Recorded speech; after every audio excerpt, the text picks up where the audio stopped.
मयूरभंज कप्तिपदा वनांचल में बाघ आतंक गुहालू गोरु को बाघ घोषाड़ी देथिबा अभियोग गाँ दांडे बाघ पाद चिन्ह को नहीं चर्चा खबर पाई कप्तिपदा वन विभाग घटनास्थल में करुछि तनागना।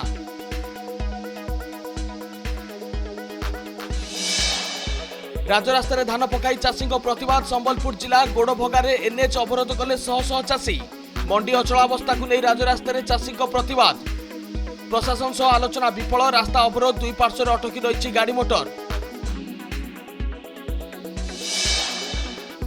द्वितीय दिन में पाचिका संघर आंदोलन लोअर पीएमजी विक्षोभ बेले हठात बेहोश हो गए आंदोलनकारी बढ़ुची असुस्थों संख्या कैपिटाल हस्पिटाल भर्ती सेपटे आंदोलन को नहीं हाईकोर्ट में उद्वेग।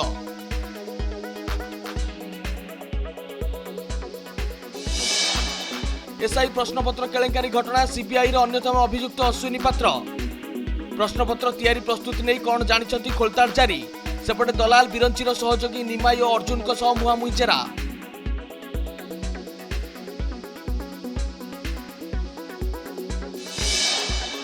बौद्ध जिला भालियापदर गाँव में अभावन घटना महुमाछी आक्रमण में जन वृद्धों मृत्यु मृतक हेले भालियापदर गाँव हृषिकेश प्रधान घरे बसी खाऊला बेले दलबल हो आक्रमण करते महुमाछी मेडिकल चिकित्साधीन अवस्था है मृत्यु।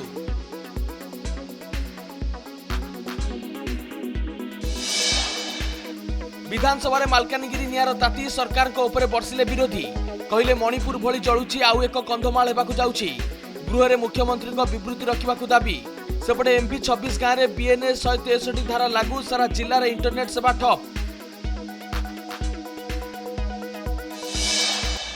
रत्नभंडार चाबी प्रसंग में सरकार को राजा स्वाई चैलेंज पूर्व कहूल चाबी तामिल चोरी कला ओडिशा आसी प्रधानमंत्री कहले चाबी तमिलनाडु पलाई प्रश्न कले सीबीआई तदंत करी कहीं तामिल को बांधु ना सरकार। आज बारबाटी में बड़ लड़ई भारत और दक्षिण आफ्रिका मध्य टी20 सीरीज प्रथम मैच संध्या 7टार खेल मुकाबला नालीमाटी पिच उपर समस्त नजर रन वर्षा नहीं विशेषज्ञ आकलन ट्विन सिटी पुलिस छाउणी। गाँ भितर हाथीपलक उपद्रव शह शह एकर धान फसल कले नष्ट ढेंकानाल जिला हिंदोल फॉरेस्ट रेंज नरेंद्रपुर गाँव में फसिंट 50 अधिक हाथीपल जीवन जीविका नहीं भयभीत चाषी अभियोग सत्वे बेफिकर वन विभाग। चिलिका जारी रही बेआईन घेरी उच्छेद तहसिल प्रशासन एवं चिलिका उन्नयन कर्तृपक्ष मिलित आनुकूल्य उच्छेद 6 दिन में चिलिका पाखापाखि 2600 एकर बेआईन घेरी उच्छेद आईन श्रृंखला पुलिस फोर्स मुतयन।